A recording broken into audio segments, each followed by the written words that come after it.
y'all. Welcome back. Talkative Sports Podcast. I'm here, your host, Shags. I'm here with my co host, Kaz. Phew. Well, we've reached yet the end of another season. Season isn't quite over yet. Still a couple, one more tournament, but this will definitely be at least our second to the last episode. Um, since we've been here, I think it's been like maybe 2 weeks now. And we've had a Conference League final, we've had a Europa League final, we've had a Champions League final, and we've also had a Nations League final today. Um, so we're just gonna go in order, and we're gonna go, and actually we're gonna put Chelsea out the way first, and we're gonna start right there. But before we do start, thank y'all again for watching. Go ahead and drop the like right now, subscribe, share, comment, hop on our live. Thank you. So, Chelsea ended the season with not just qualifying for the Champions League by finishing fourth, but with a trophy, winning the Conference League. We had our doubts about Maresca all season long. I know if you've been listening, you've heard it every week. We had something to say. Does Chelsea's finish change anything? Is Maresca all of a sudden vindicated? Is he Has he passed the tests? Is Maresca ball a good thing? Well, we'll have to wait and see, I think, because he wasn't under much pressure in his first year, I don't think. But so it was the second year that you really tell. Um, I mean, unless he wins the Premier League in his first season, but so it was the second season when he has a little more. They're more. The team is more prepared. They probably supporting him more, getting him more players, getting him what he wants, and then the expectation goes up. And then let's see, you know, because there were remember Frank Lampard. So yeah, don't want to be a Frank Lampard. Yeah, I think he definitely does deserve some props. Um, top four Conference League, it's all we asked for, and he did it. It was the bare minimum, but at the same time, it's a great achievement. We haven't been in the Champions League in 3 years. We haven't won a trophy in three years. Great achievement, but I would also say that he himself still has a lot of room for improvement. Um, I judge him the same way I judge any of our young boys on the team, any of our 22-year-olds. He is still a rookie coach in the Premier League. He did well, did what was asked of him, but next year would tell if he can continue to improve because now the the expectations go up. Now his team is a year older, they're more experienced. We don't want to see any of the same mistakes, or at least not as often. We want to qualify for the Champions League again next season. That's the bare minimum. And we want to see more wins, more, and possibly another trophy. Uh, yeah, all in all, great job from the coach. It was uh, it was looking bad at a bunch of times. And also, we have to remember that if not for the Newcastles and the Aston Villa and Nottingham Forest deciding to throw it away at the end, we might have not qualified for the Champions League. So next season, at least for me, I want to see us do it under our own power. I want to see improvement. I'm not sure what trophies we should be aiming for. Um, but yeah, what do you think? What should our expectations be next year? At least one domestic trophy and top four. But can he improve, as in get us far in the Champions League? That would be my expectation.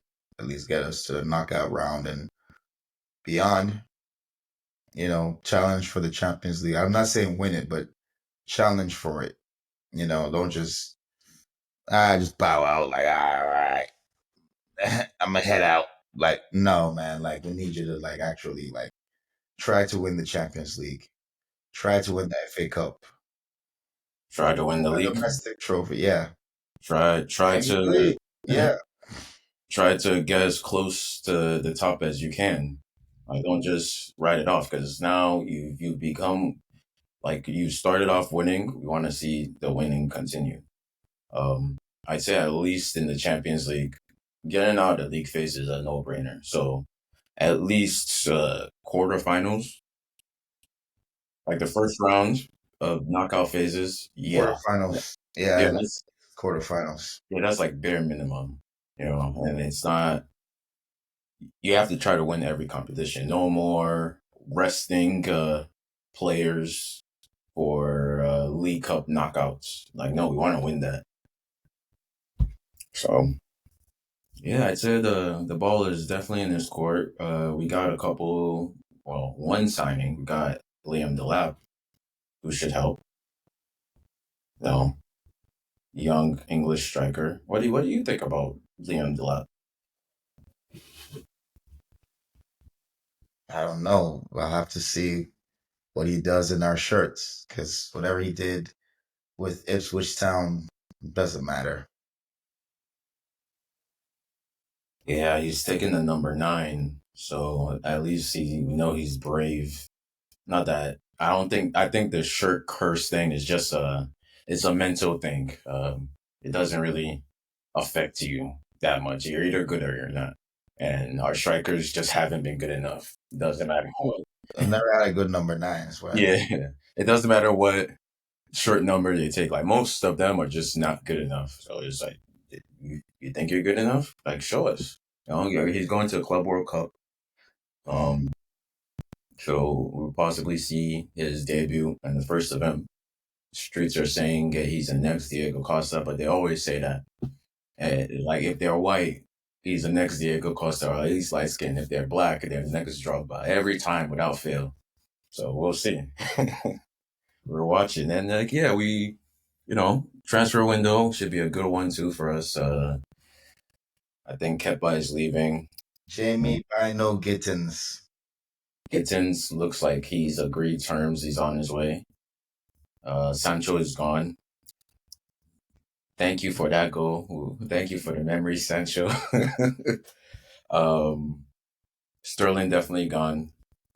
Hopefully sooner rather than later. Modric looks like he's not. He's finished. But we move. We have to keep moving forward. Cole Palmer 10 straight. But yeah, I see nothing but I expect nothing but a better season. Bare minimum.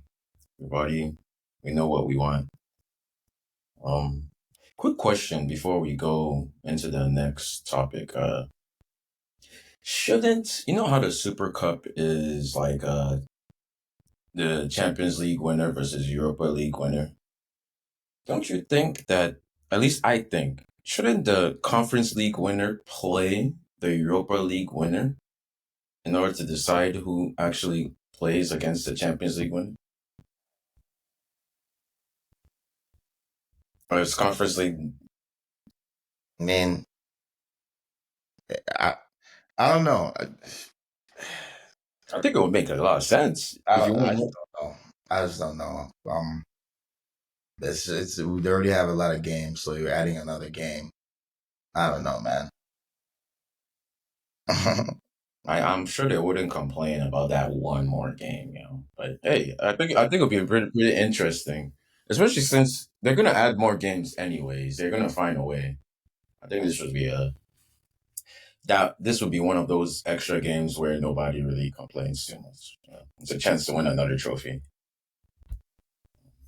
But yeah, speaking of trophies, Spurs they won the Europa League.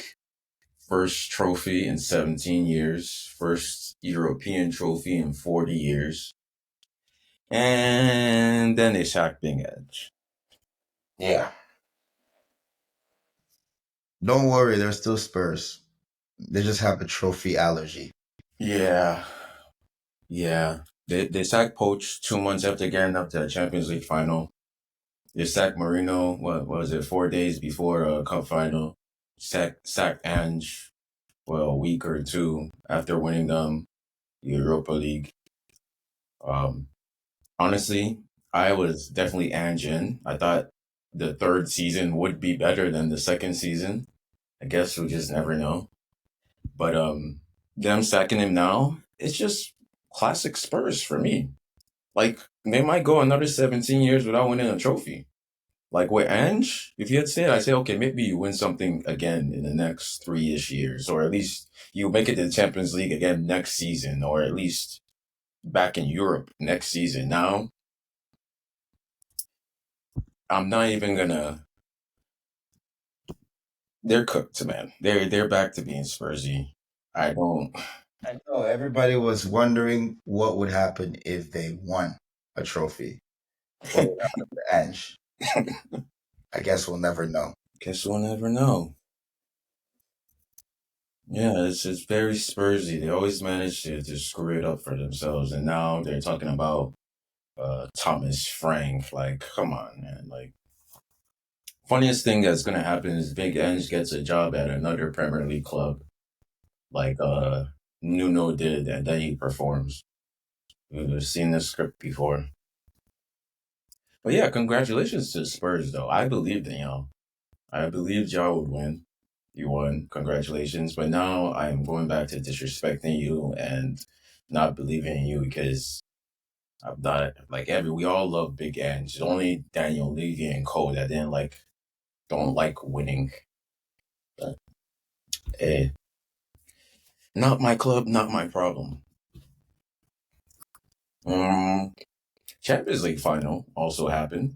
I don't think we discussed it on the podcast either. But yeah, PSG ripped them boys apart 5-0. The biggest win in a European final ever. Ooh, they got outplayed. They got.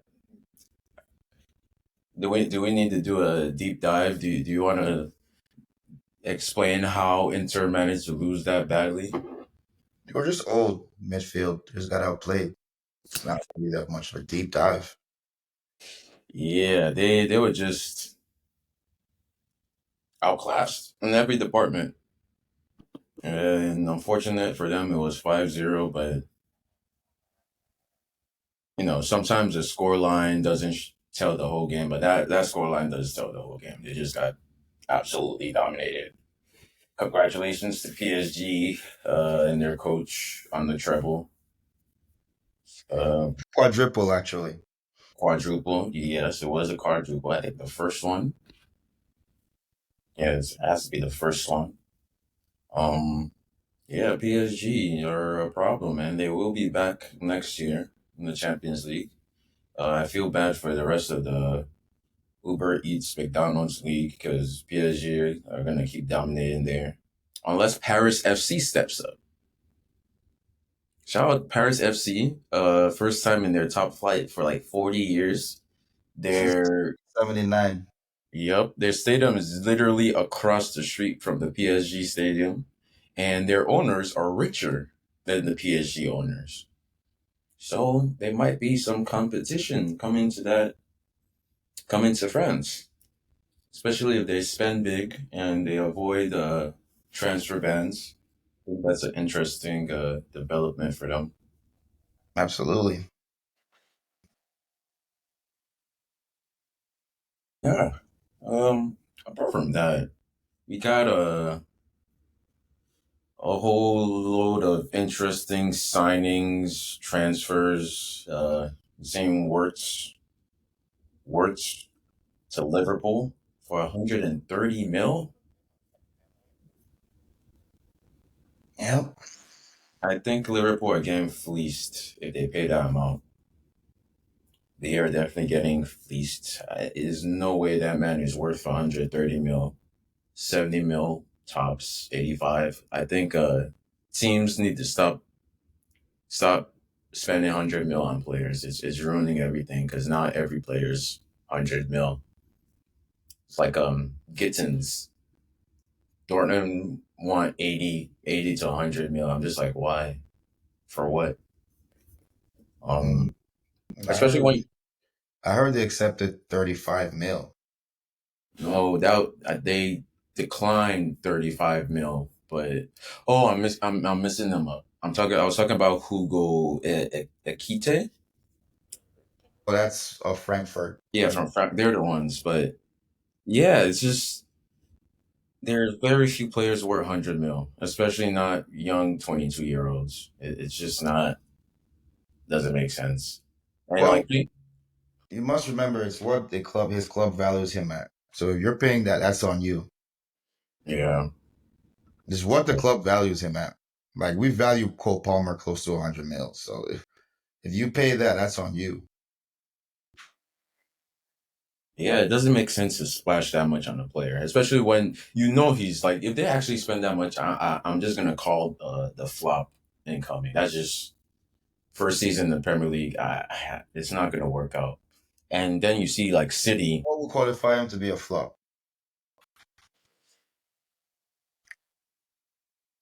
Because I already said they don't really need that position. Like I don't really see. Well, he's a I already 10. said they're wasting their time on this position because they already Yeah, have Szoboszlai. So he's gonna be competing with Szoboszlai for 10. Okay. I mean, then yeah, he's not gonna get that much as much minutes as you think he will. So he's gonna automatically flop, according to you. That's why I'm not like putting much stock into this because yeah, they overpaid for it, but they already have a center attacking mid, so they're just stocking up on that position. 130 mil is for a player they don't really need though. That's Yeah, that's it, and it's so shocking too because it's Liverpool. I'm like Liverpool, y'all never do this, so why start now? they really don't do this. Spend 130 mil on players. That's true. They don't spend that much on players normally. Yeah, like 130 mil maybe in one window, but on one player, yeah. I think the sweet spot for transfers is just at 35 mil, like a city with Turkey and Nori, building your squad. One player isn't gonna make or break you. It's you need to strengthen all around. But yeah, Liverpool, if you guys think that's who you should sign, good luck. Yeah. I don't think that's gonna help you repeat. Like what City is doing is gonna give them the greatest chance ever. They're definitely gonna be rated favorites going into next season. I mean, they'll still Liverpool still be in it though. I mean, Well, they'll be decent. they've fixed their position that they needed to fix, right and left back. Yeah, they got Frimpong. I think they signed another one. Let's see. Yeah,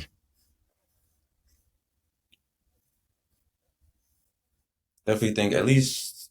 Yeah, the only club that hasn't isn't really at least in the top teams that hasn't really fixed position of needs is Arsenal once again. They're looking at Sesko, but Looking, nothing official. yeah, No. they're looking. Have they bid though? I doubt it. Yeah, gonna be rough for them if they don't sign a striker. Yeah, I'll wait for my Kai Havertz and Liam Delap goal Premier League goals hot take until the beginning of the season. I have a really hot take that Delap will score more than Havertz, but that depends on who they sign. They do sign Sesko. Um, Even Man U are making moves in the striker. You saw they were linked with Gyökeres. He actually wants to go there Yeah, without Champions League. yeah. Yeah. So I'm not, just go get him. yeah, I'm like, why haven't you pulled the trigger yet? Like you have been linked to blah. Just sign your chorus. Simple. You have a striker. That's all your coach really needs, and then give him the bits and pieces. Yeah, but Bournemouth's coach wants him to go to Tottenham. Thomas Frank. Oh, because Thomas Frank might be going there. Yeah, man, I miss Big Ange already, man. I miss Big Ange, but that was cold though. That was really heartless on their part. But I guess I understand, but it's still like he won you a trophy. That those 22 losses, did it really matter? Yep, to them. Yeah, that's cold. That's cold. Um, I mean, the man did lose 22 times in the league, but Yep. yeah, I guess time will tell. Like, we'll never know. We'll never know if it was a mistake or not because it's just Spurs, you know? They get Thomas Frank. I guess, they're getting the same quality of coach, but at least Ange has won things. Ange is a winner. Thomas Frank, they're just getting a coach that will qualify them for Europe. I guess it just, yeah, they really don't care about winning things. That's just it. They don't care about winning. They care about their bottom line and qualifying for Europe, which he did. He got them Champions League, but oh well. What's done is done. Yeah. Any player moves you'd like to see from Chelsea or just any other team? Leao said he wants to leave AC Milan. Um, Bastoni, like I don't know That would what's, be a lead signing. and then They're breaking up that Inter team too. Petrovic coming back, keeper. I need him to be number one. The only other thing I saw, and I know it's never going to happen, was Chelsea being linked to Nico Williams. But Yeah, I that's see that. probably not. He only wants Barcelona apparently, but Liao, yeah, like yeah, the Chelsea team doesn't really need that many signings. Just a center back, start the right goalkeeper, and a left winger. That's it. Should be fun. Unless of course there's another striker available. Would you sign another one? Like I know Isak is impossible, but like Gil Corres or Sesko Nah, or Etike from Frankfurt. no, we already got Delap, so move. There's no point because you'll never see the true potential of either one. You know, you might as well just stick with what we got. And we still got Gooey in the reserves somewhere.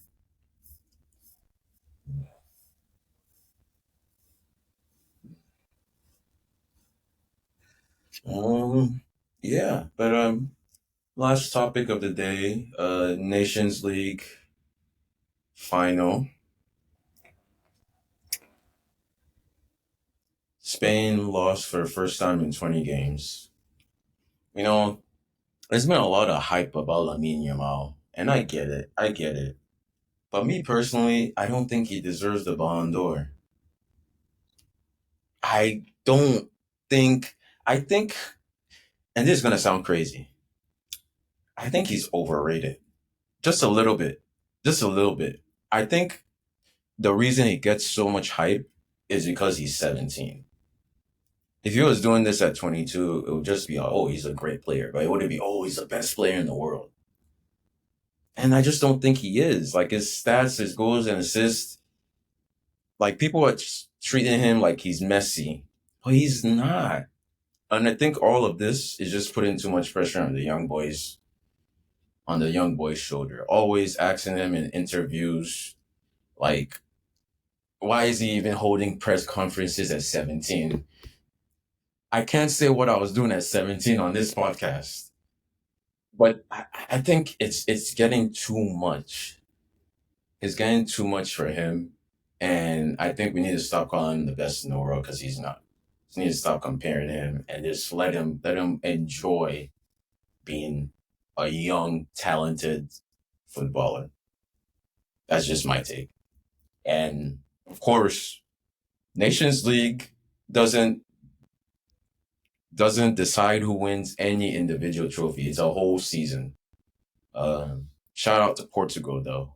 Shout out to Ronaldo, the GOAT, scored, had to be taken off. Um, why do they keep doing our boy Alvaro Morata like that, man? He does that to himself. He does that to himself, man. He Wow. missed a very crucial penalty. I don't get it. I don't even know why he's taking penalties. He's a striker. But still, like with his record, yeah, I don't know. He just always seems to be the bad guy all the time. The guy who misses the penalty or misses the chance. Yeah, I don't. Yeah, he's not built for that. No. He's not built for it. I felt bad, but at the same time, I was rooting for Portugal. So yeah, it'll be all right, I guess. Yeah. Um, but yeah,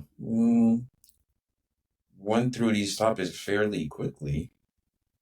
Um, I think the only other thing left, well, for this episode and this season is the Club World Cup.